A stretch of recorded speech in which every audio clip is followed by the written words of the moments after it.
Hãy subscribe cho kênh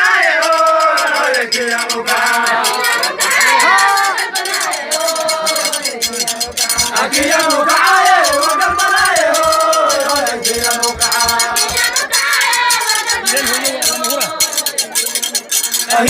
Gõ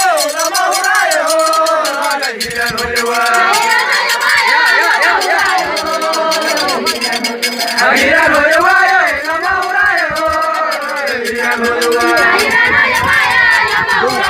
lỡ những video hấp dẫn.